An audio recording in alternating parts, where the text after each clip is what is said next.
starts.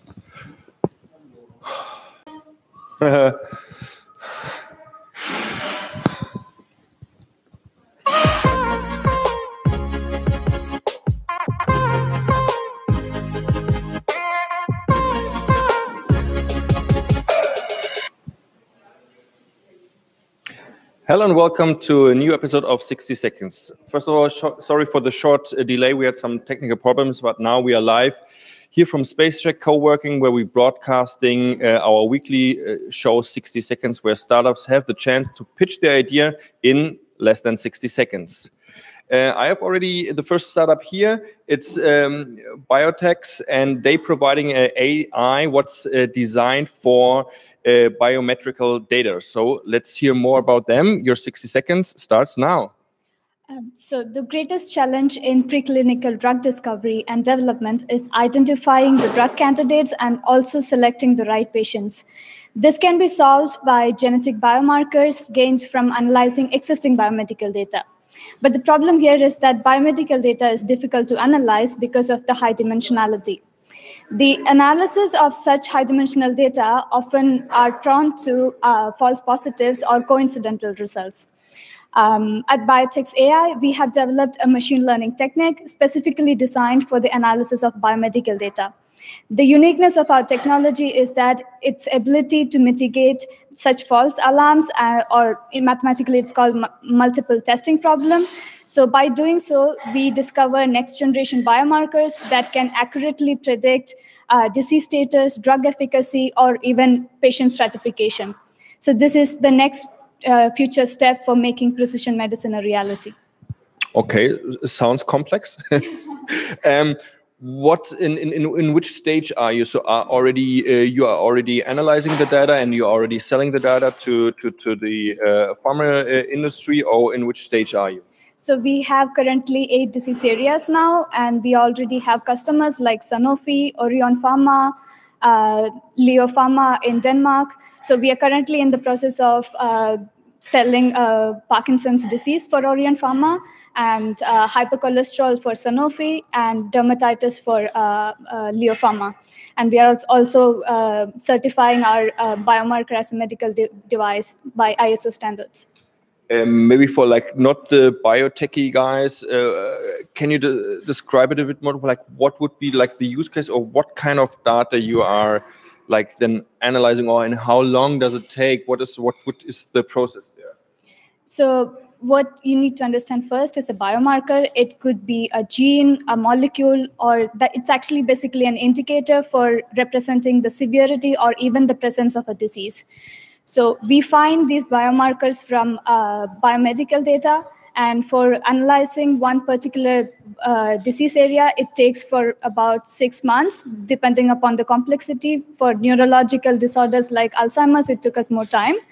But this is what we do. So when you find such a biomarker, it helps in actual drug discovery. When pharmaceutical companies have these drug candidates, or they're actually making the medicine, when they want to test the efficacy or the efficiency of that particular drug for the disease, they want to know if the patient actually have the disease, or the drug is actually effective for the disease. So in order to find these two major factors, it's important to have a biomarker that's actually denoting to the particular disease, and that's what actually we find.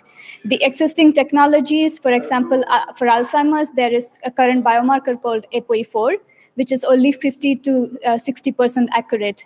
And the reality is that if you take 10 cases, it can only accurately predict 6. Whereas with our next generation biomarker, we can give up to more than 85%. So we can predict 9 out of 10 cases correctly.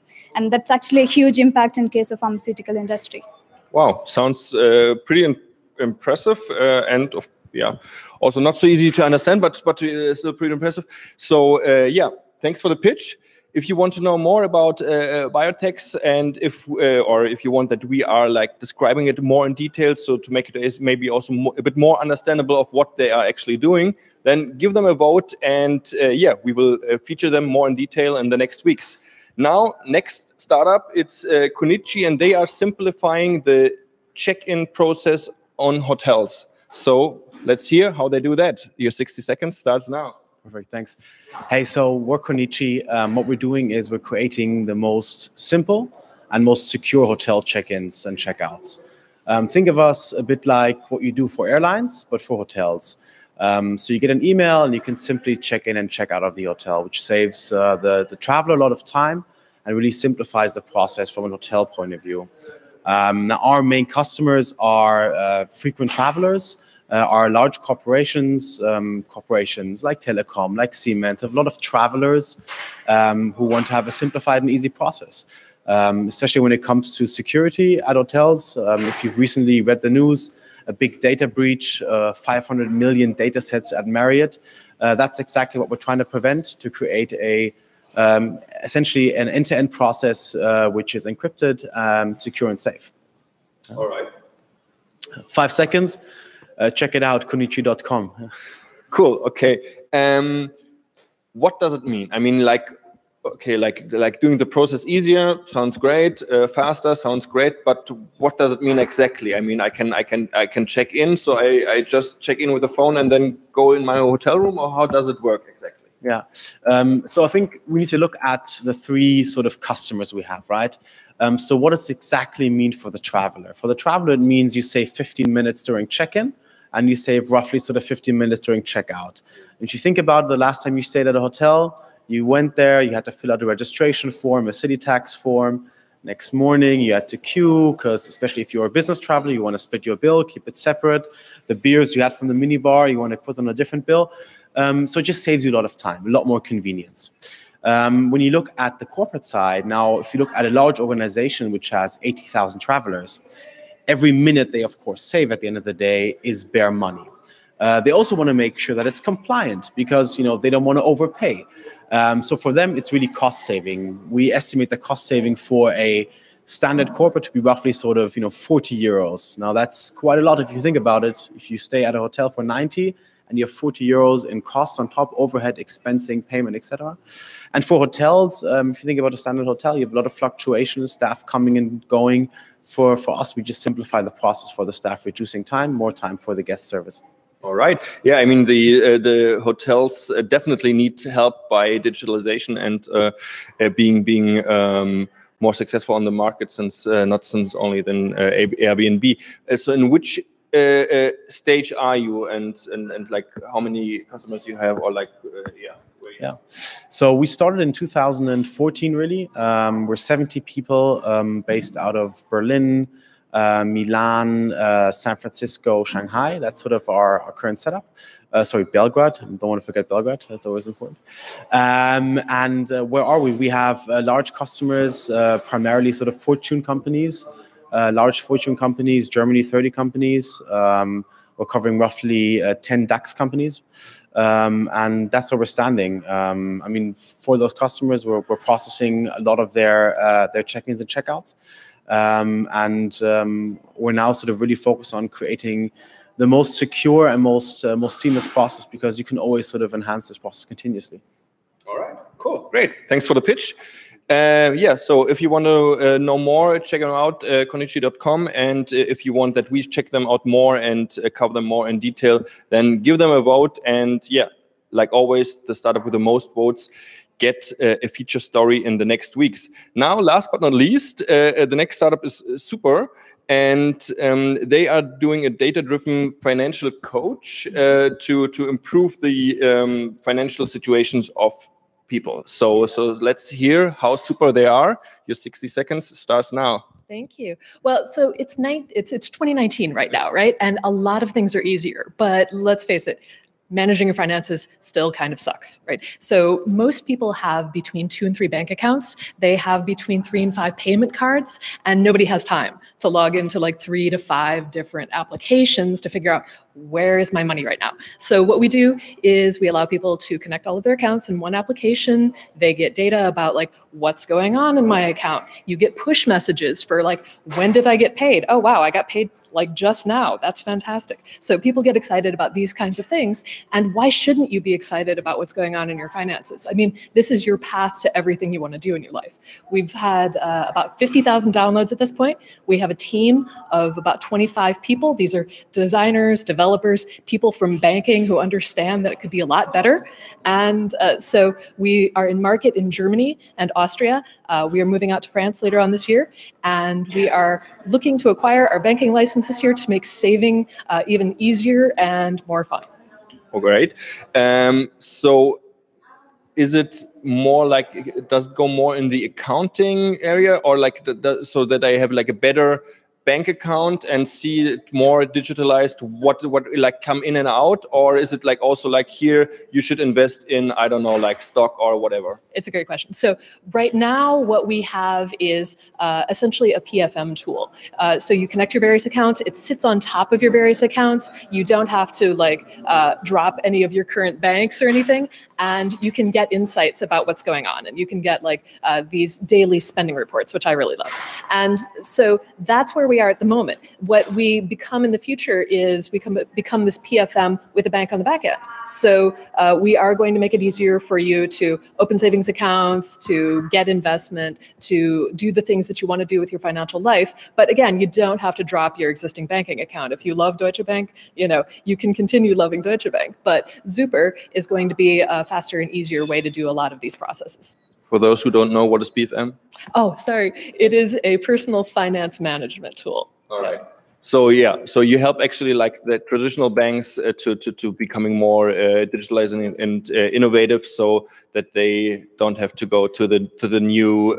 Yeah, I mean, ultimately we're a consumer tool, so this is a response to kind of some slowness in the banking industry. You know, we see that user experience has improved across so many different areas. You know, my fitness watch right now can tell me what my heart rate is. You know, what's going on with how many steps I've taken in the course of a day, but a lot of people don't really have that access to like their financial data. It's still kind of a black box to them. So this tool is a consumer tool that attempts to make your life better and easier. All right. Also here the question, in which stage are you? Are you already on the market? I mean, you said, oh, you're on what kind of markets, but like how successful you are, how many clients? So 50,000 downloads at this point. About half of those people have signed up for accounts. We have, again, we have a team of about 24. We are in Germany and Austria. We're moving out to new markets this year. So I guess you could call us kind of a scaling up stage. All right. Last question: how you make money from the customers or from the banks? We're actually making money in the same way that a bank traditionally would. So by getting our banking license, that gives us the tools to do savings and loan. And so we would be kind of a small, lean bank on top of your financial system. All right. Thanks for the pitch. And if you want to hear more about Super, then give them a vote, and we will cover them more in detail with a featured story.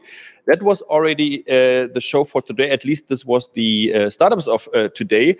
We have also to announce the winner of the last show, and it's Cookie Cocktails. Congratulations to that. They are providing or created the first ready-to-use cocktail what comes directly with ice cubes and fresh fruits. And so we will cover them more in detail, and then we will find out how tasty they are, and you will find out how it works. And now we present you our future story about one of the last winners. It's Madana, and they are developed a platform for data analysis using the blockchain. So check that out, and we see you next week. Bye. All right.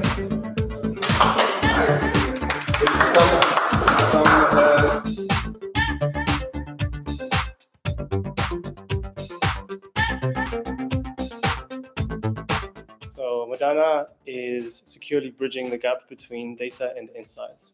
Essentially, we provide enterprises and companies with a better way to utilize their data and to derive more unique insights. So if you have a lot of data and you're not really using it, but say, hey, maybe I could start monetizing this somehow, you don't necessarily have to sell the whole thing, sell the whole data set to someone else, but rather rent it. So we create an environment where we can encrypt this data, analyze it, and the people at the other end would only get the analysis insights and would not actually get the data. So you keep ownership of your data. My favorite example is the pharma case. So in pharma, there's a lot of data that's being accumulated through the drug development pipeline. And it's not really getting utilized as well as it could be.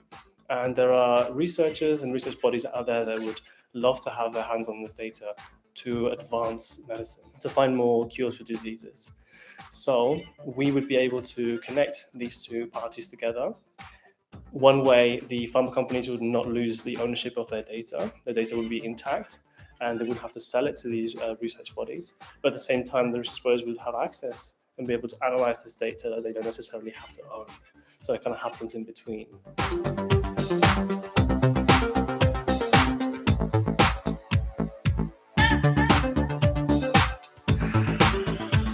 So we're creating software that will be installed in all the components that have the data, right? And we use the various types of, especially the newest types of encryption methods in order to encrypt this data. So once the data gets transferred over into our analysis processing entities, which is kind of like in the middle of the two participants, that's where the analysis happens. And once the analysis is finished, then the data gets destroyed completely, and that comes out as the insights that you get from the analysis, which goes to the buyer. So let's say, for example, you get every single kind of person in Berlin to install our application on their phones, and that collects their location data. And that also collects certain metadata, like they say these people may be vegan or these people are vegetarian. So say you want to open a vegan restaurant, right? And you go to our platform, you could look and see, okay, well, I want to know where like most of the vegans hang out, right? And you could see heat maps. So you can't necessarily see like individuals, like where these individuals are, names and everything. You can only see the heat map.